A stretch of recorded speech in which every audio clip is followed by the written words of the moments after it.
Yeah, good morning. So, we begin with Tom Stoppard, and what are the plays we are doing? Dogs Hamlet and Cahoots Macbeth. They are two short plays, but according to Stoppard they are quite interconnected and one cannot do without the other, because that is the idea. Now, a bit about Tom Stoppard. He was born in 1937 and he was born in Czechoslovakia. His actual name is Thomas Strasler. Okay, you can look at the typical Eastern Europe kind of name. And when the Jews were being persecuted in Europe, the family moved from Czechoslovakia to Singapore, where they stayed for a while. And shortly before the invasion of the Japanese in 1941, young Tom fled to Darjeeling, India along with his mother. However, his father stayed back and he was killed during the invasion. In 1946, the family, Tom and his mother, they moved to Britain, where Tom's mother remarried. She married an Englishman, Kenneth Stoppard, and therefore Thomas Strasler. That is how Thomas Strasler became Tom Stoppard. Okay, his major success came with an extremely famous play, Rosencrantz and Guildenstern Are Dead, 1966, which catapulted him to the front ranks of the modern playwrights, international playwrights. And do you know who is Rosencrantz, who is Guildenstern? What do? They are from Shakespeare. Are you familiar with the names Rosencrantz and Guildenstern? They are two minor characters from Shakespeare's Hamlet. Okay, and what role do they play? Who are they? A very German sounding names, right? Okay, what are they doing in this play? What are they? What are these two people about?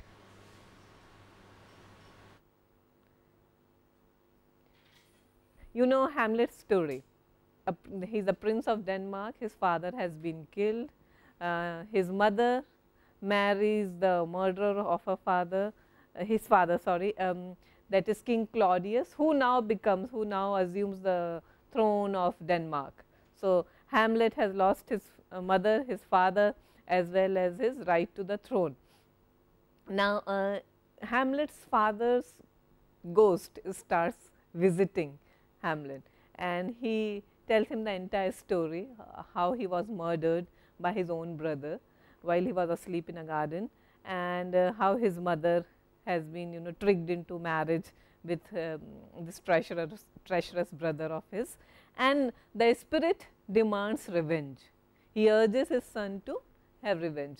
Now, you remember the play within play act we did, the Hamlet stages a small play where he brings in a troupe of players, and they stage something similar to what has happened between the elder Hamlet, the first king and the queen, and on seeing this, the entire scene enacted on stage, King Claudius is extremely perturbed and he walks off in agitation. So, that is the yeah, but now after this, once Hamlet is convinced that his uncle is indeed the killer of his father, then he is more determined to have his revenge, and at the same time King Claudius is more determined to stop Hamlet. So, it is a typical revenge play now from here onwards, and he brings in two friends of Hamlet from his university. Hamlet has been attending a university abroad.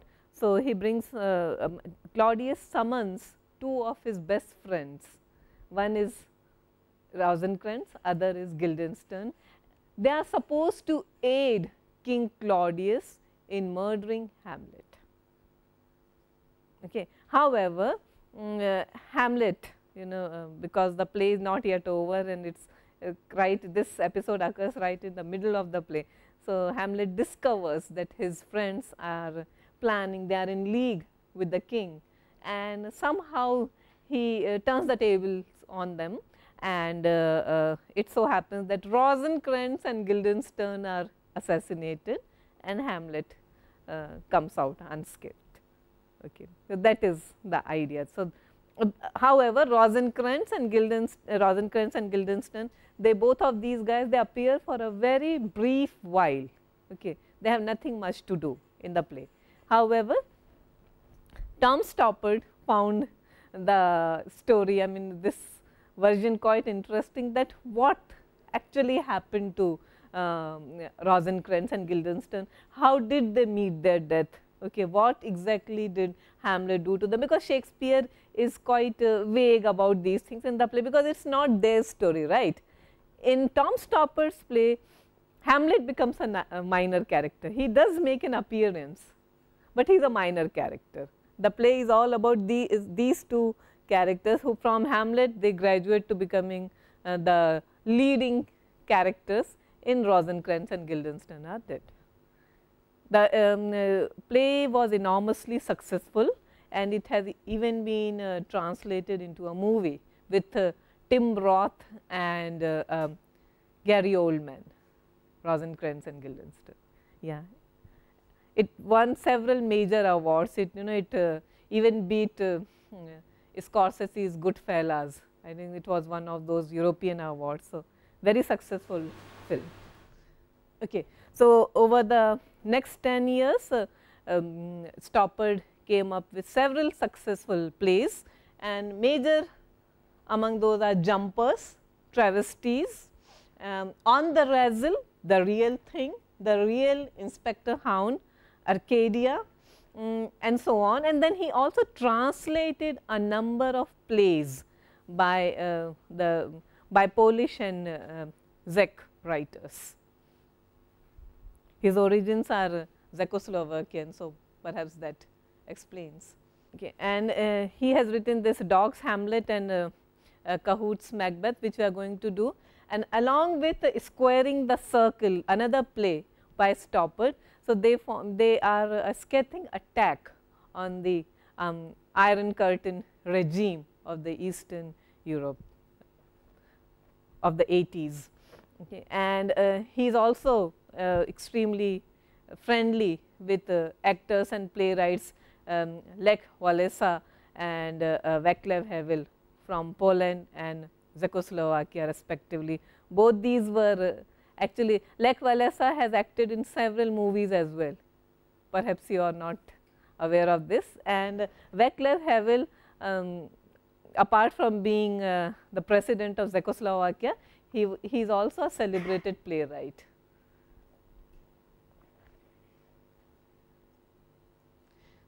Stoppard has also written a couple of celebrated screenplays. One is Despair, based on Vladimir Nabokov's novel, same Nabokov who wrote Lolita, and The Human Factor is based on Graham Greene's novel of by the same name. The Russia House with Sean Connery and Michelle Pfeiffer is based on John le Carre's novel.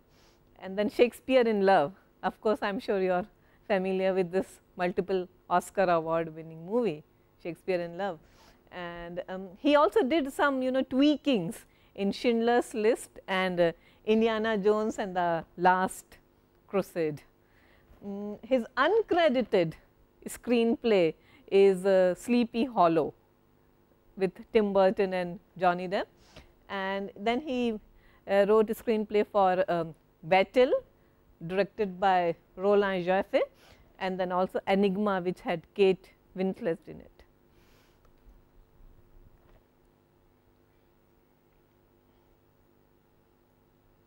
Okay. His influences are many, but the major and the most prominent influences are one, Shakespeare. You can see it, Dogs Hamlet, by the titles of the plays, Dogs Hamlet, Cahoot's Macbeth, Shakespeare in Love, and Rosencrantz and Guildenstern are dead, So, you will find plenty of references to Shakespeare in most of his plays. We are going to look at that also. Then Shakespeare, apart from Shakespeare, the linguist and philosopher Ludwig Wittgenstein. Okay. We are going to deal with that also, how Wittgenstein influences Stoppard. Samuel Beckett, yeah, the name, I mean I am sure you are no stranger to this name, Waiting for Godot. Okay. We have seen Pinter, and then of course, yeah, he is also influenced tremendously by Kafka's works, Pinter as well as Pirandello.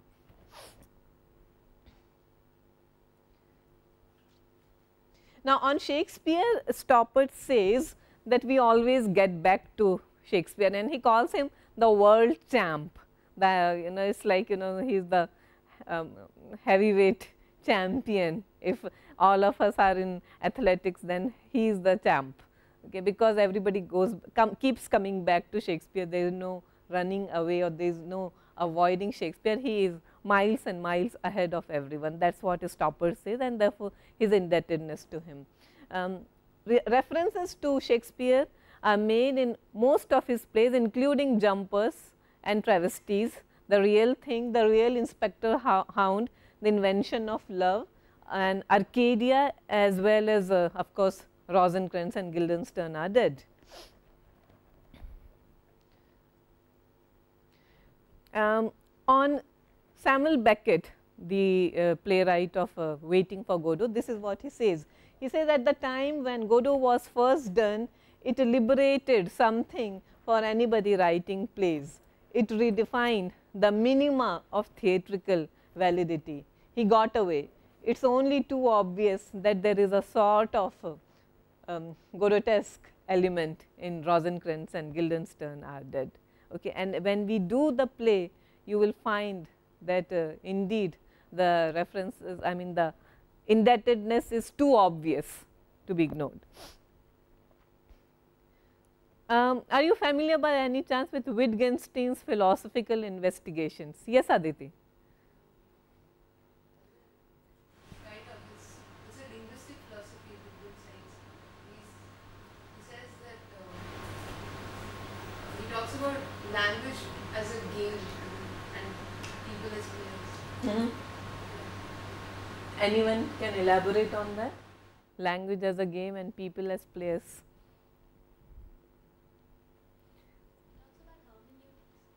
Okay.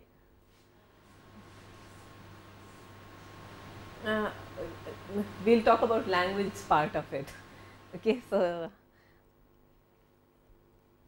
Wittgenstein in his philosophical investigations, this is what he says, that there is plenty of conceptual confusion on the way language is used, okay, because every word is used to suggest some meaning, right. This is a table, okay, the word for this object is table, and when I say table, we look at it, we do not look at that. Okay. So, as you know, and language is extremely arbitrary. How do you know that this is a table and that's not? Okay, that is the question he raises. Okay. And what happens if we start suddenly, because the entire system is so arbitrary, what happens if we start calling this thing a table and this a board? Quite possible, okay, which is a play in which begins with his acknowledgement of Wittgenstein's philosophical investigations. So, he says that Wittgenstein says that there are plenty of assumptions about language being a set of codes which is used to suggest some meaning, okay. But why? Okay. It need not be that, it may not necessarily be that. So, according to Wittgenstein, an essentialist account of the nature of language is simply too narrow to be able to account for the variety of things we do with language. Okay, we do so many things with language, and the way we understand and describe language is extremely limited. Okay, what we do is to provide a reductionist account of language. This is this, that is it, okay. But why not something else? Okay. And this is the idea that is explored in Dogg's Hamlet. Okay. Wittgenstein says the individual words in language name objects, and sentences are combinations of such names. Every word has a meaning. this meaning is correlated with the word, right.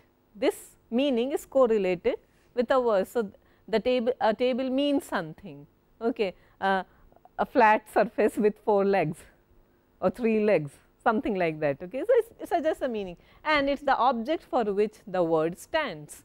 Okay. Wittgenstein demonstrates the limitations of this concept. He says we do much more with language than just mean a set of, you know, just use it to define a set of objects. Okay.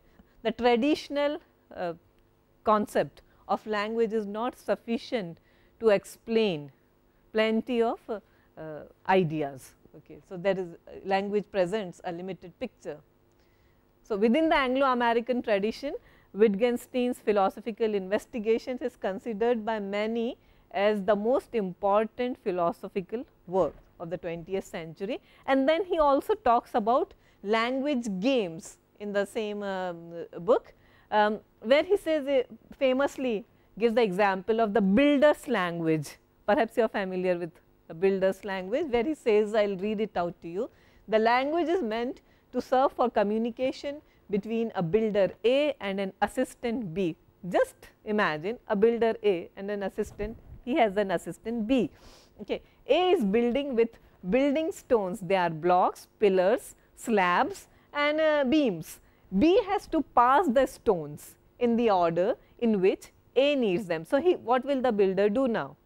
He will just call out, okay, beam, and the object will be passed down.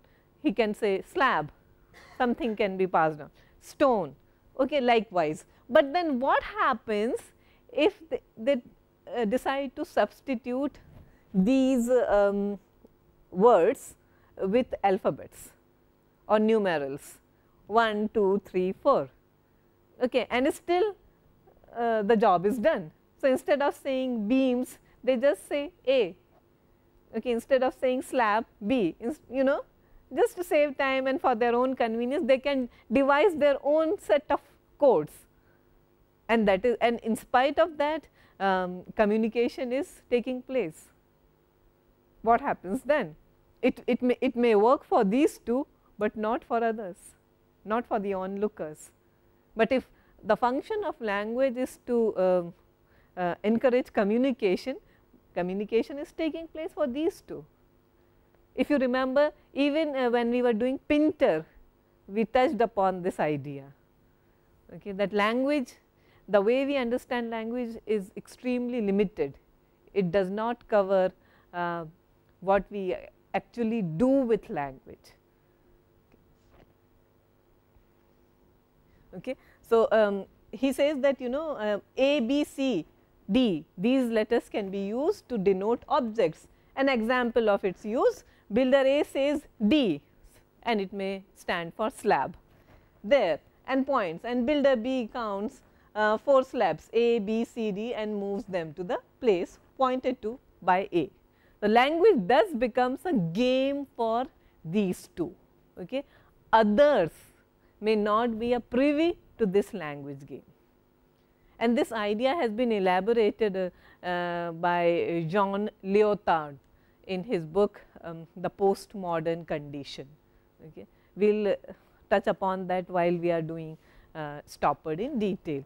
Now, I would like to invite Aditi and Krishna, and we are looking at one, you know, an exchange from Rosencrantz and Guildenstern are dead, and just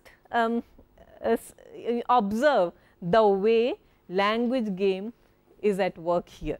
Okay.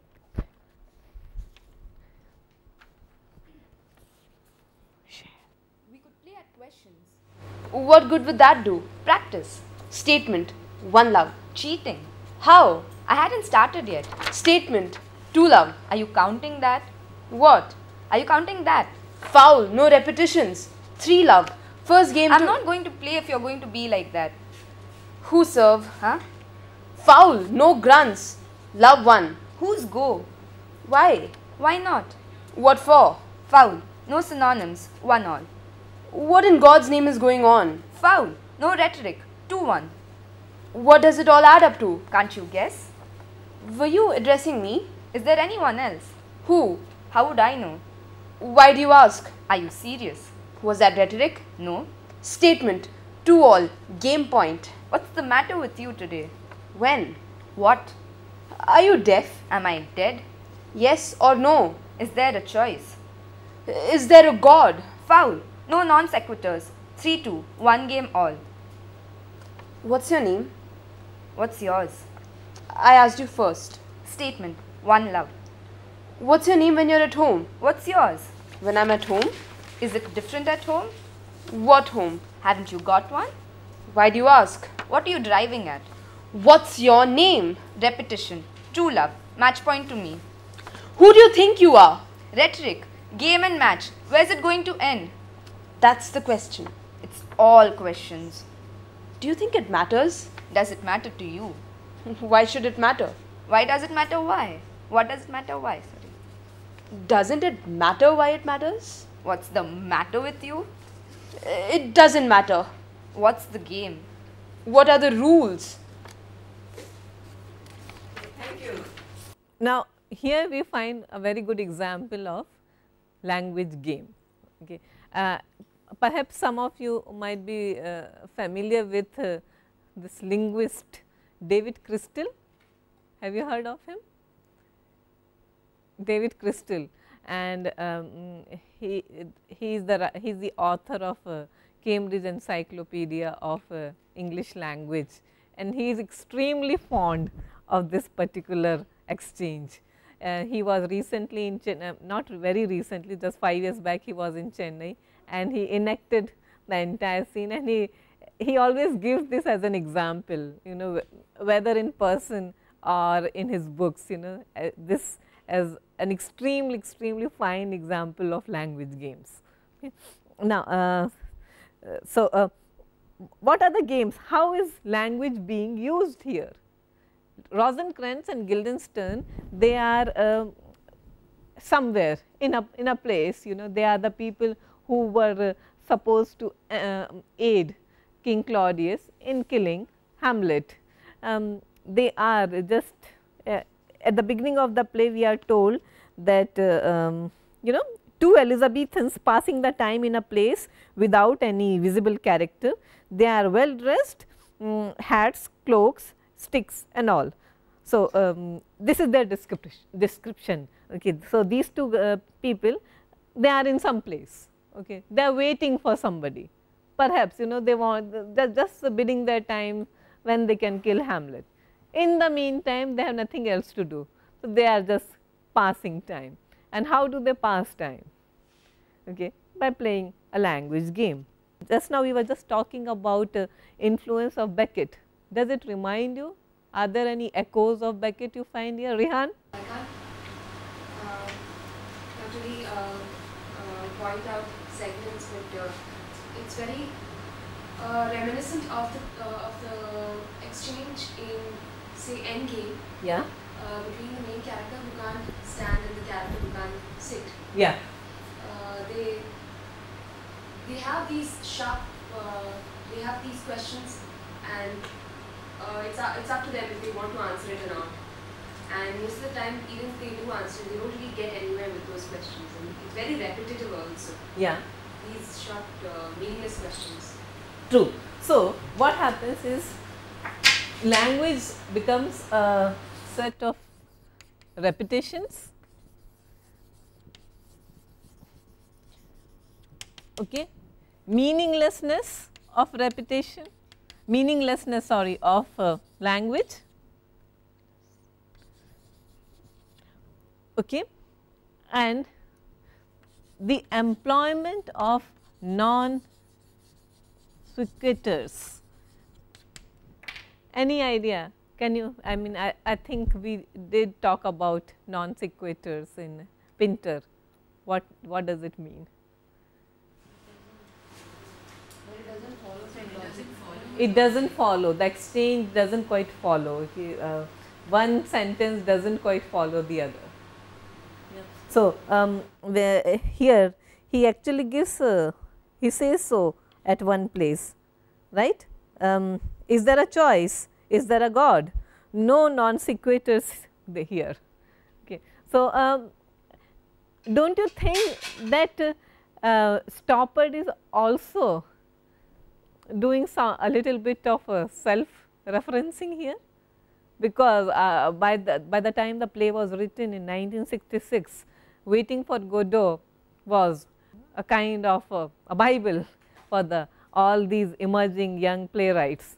Okay. Now, Samuel Beckett, of course, and Waiting for Godot and Endgame, they have plenty of non sequiturs, and when they say, when Stoppard actually pointedly uses a word like no non sequiturs here, no rhetorics here, no questions, okay, no repetitions here, actually he is making a very obvious reference to Beckett and his ilk.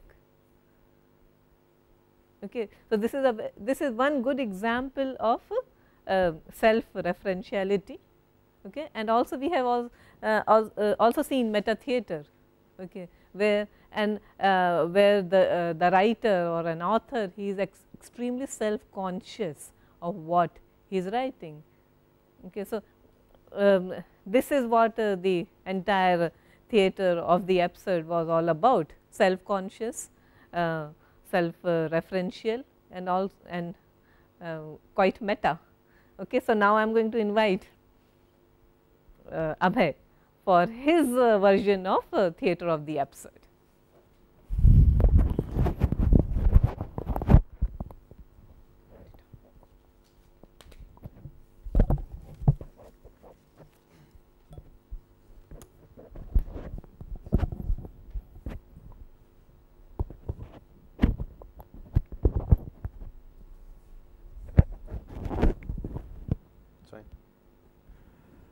Yeah, so I'll be carrying on from where Ronak left off last week.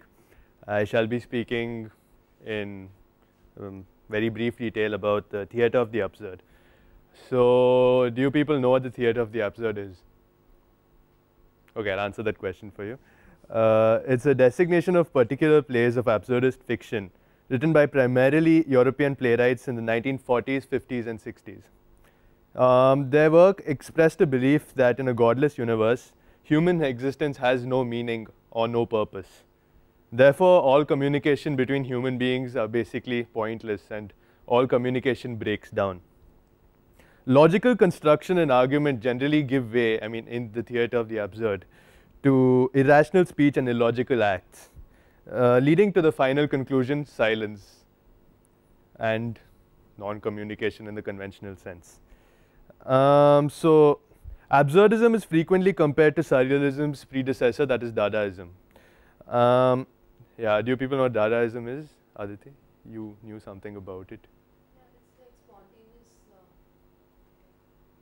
There's also surrealistic and. Yeah, it's more of a precursor to surrealism. Yeah, I shall speak about it.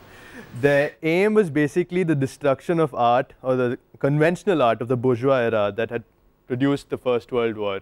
So basically, they were against anything that they saw as bourgeois because they thought that it would lead to violence and the end of humanity as we know it. And they thought that humanity as we know it, to start off with, wasn't a very good thing anyhow. An example of a Dadaist playwright is Tristan Tzara, whose plays were performed in the Cabaret Voltaire in Zurich. And he was the first prominent Dadaist author. However, the Dada movement never produced a visible impact on stage, as they were essentially destructive and radical in their nihilism. So basically, when a Dadaist play was being screened, all you could see was destruction, violence, non-communication. It was very hard to keep up with what was exactly happening in any of those plays. So obviously, they weren't huge successes. Yeah. It therefore could not be successful in an art form that depends on constructive cooperation between the audience and the people performing on the stage, because I mean, in every play, I mean, implicitly there is some sort of cooperation between the audience and the people on stage, because the audience are supposed to understand what's happening on stage, right? But that wasn't really happening in Dadaist theatre. They're actually, you could say that they're essentially nonsense poems in dialogue form, and they're accompanied by equally nonsensical business and decorated with bizarre masks and costumes. So at the end of the First World War, Dadaism moved out from Switzerland and split into, you can say, two branches. One went to Paris, and some of the members of the Zurich Circle went back to Germany. And the German stream, so to speak, merged and coexisted with German Expressionism. And one prominent expressionist of this time is Ivan Goll, who belonged to the antecedents of the theatre of the absurd. He was impressed by the possibilities of cinema, and you can say that he was one of the first people who coined the term art cinema, and he made this movie, or conceptualized this movie rather, called Die Chaplinade, where there is a picture of Charlie Chaplin, and this picture steps out and expresses the farcical nature of the bourgeois era. I mean, it's extremely absurd, and trying to explain it would confuse me and you, so yeah. He felt that the theatre must not just be a means to make the bourgeois comfortable, rather it must frighten him. And how we were supposed to do this, I mean, how he purported that he would do this is by evoking the grotesque without inciting laughter. And this would frighten the bourgeois into being a child again. And he felt that only children see the world as something, you know, real, and not as something seen through a filter. Yeah. The person who came closest to Goll was Brecht. In the course of his development from anarchic poetic drama to the austerity of Marxist didacticism in his later phase, he wrote a number of plays that came extremely close to the theatre of the absurd, both in the case of clowning and knockabout humor, and in the preoccupation in the problem of identity of the self and fluidity.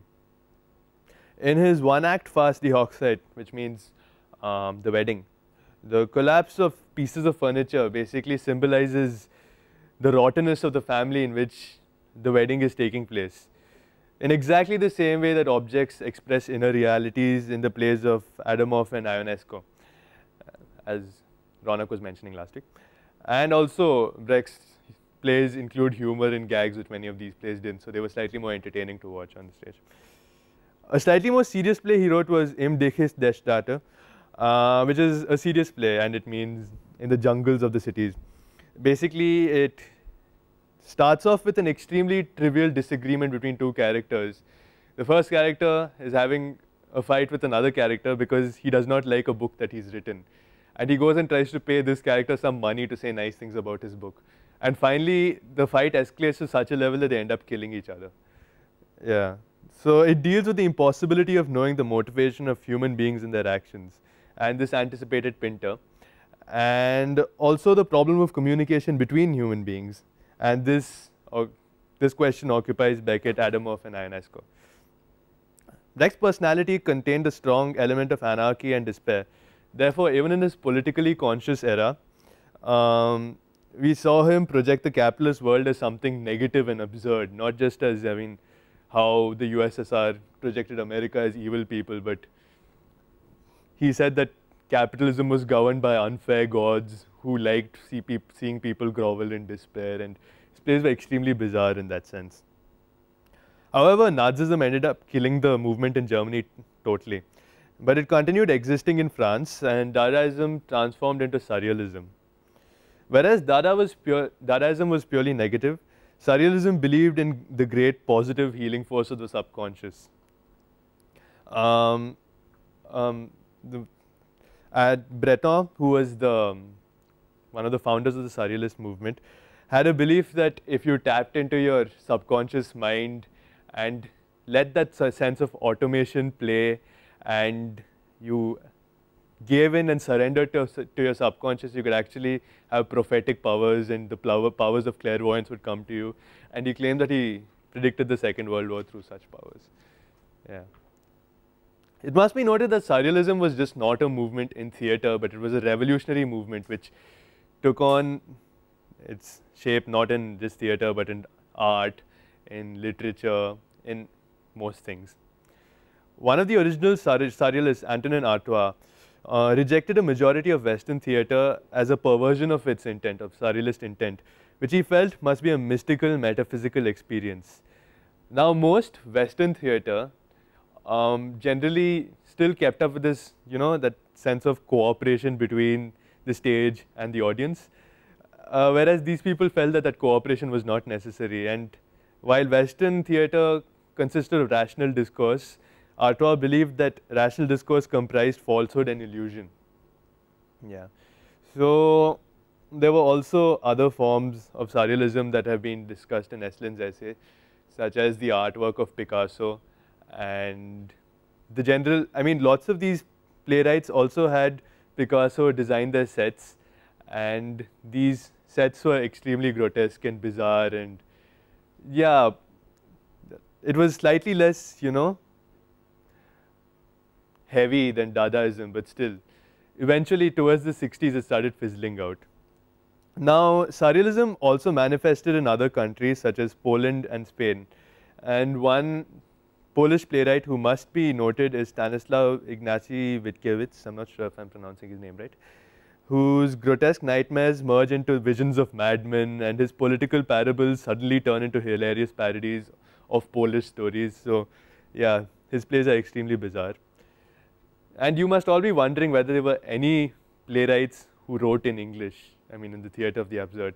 The answer is that there aren't any. I mean, there is Gertrude Stein, and she thought that she writes absurdist theatre, but most people in Europe considered her work to just be one-act plays that were actually poetry and nonsense poetry, and her work was not very seriously considered by people in Europe, where Dadaism and Surrealism existed. However, the the Western world thinks that she belonged to the theatre of the absurd, and there is some dispute there.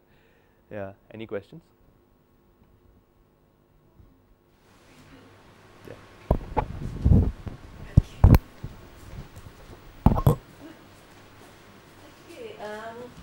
So after that,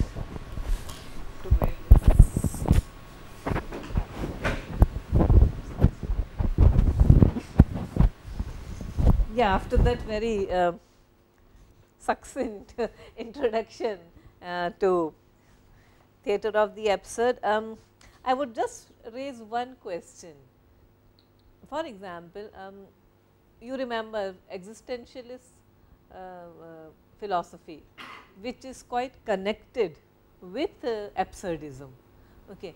However, there is one major distinction between existentialist absurdism and the kind of absurdist theatre which people like Pinter and Stopper wrote. Okay. For example, this existentialist absurdism as popularized by philosophers like Jean-Paul Sartre and Kierkegaard, etc.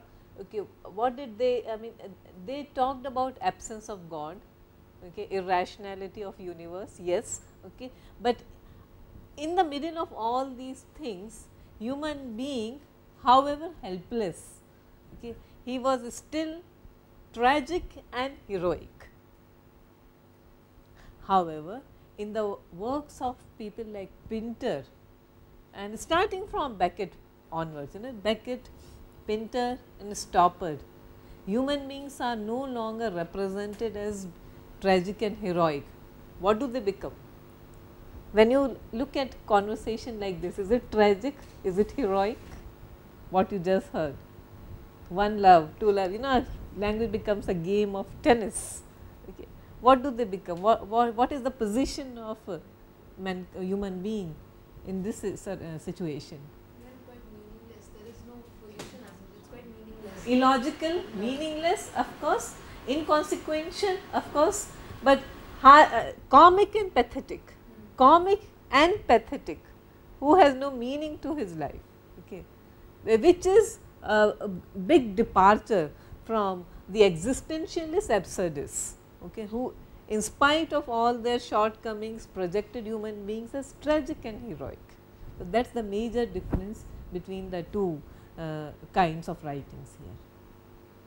All right. I will just begin with the introduction. I hope you have the play, Dog's Hamlet. Okay. Now, what Stopper says about the play is that Dog's Hamlet is a conflation of two pieces. One is called Dog's Troop 15-minute Hamlet, and the other play is called Dogs Are Pet.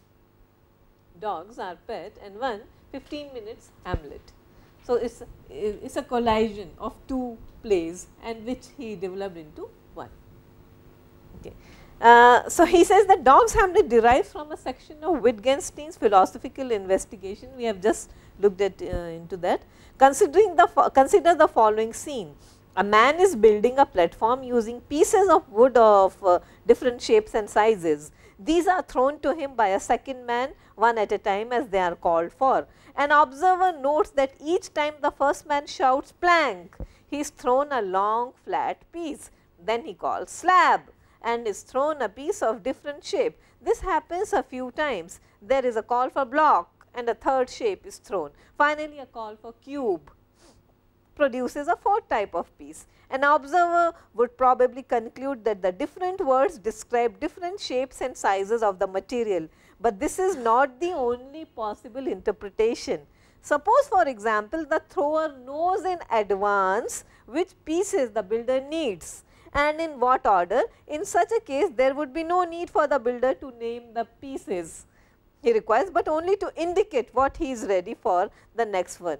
So, so the calls might translate this ready, okay, next, thank you. Okay. So, instead of saying plank, slab, block and cube, he may use an entirely different set of words. To a casual onlooker, these words do not make any meaning. Okay. However, to the builder and his assistant they do. So, this is just an extension of Wittgenstein's philosophical investigation, the description of language he gives. Okay. And this is the premise for Dog's Hamlet. So, we are going to look into it in the next class.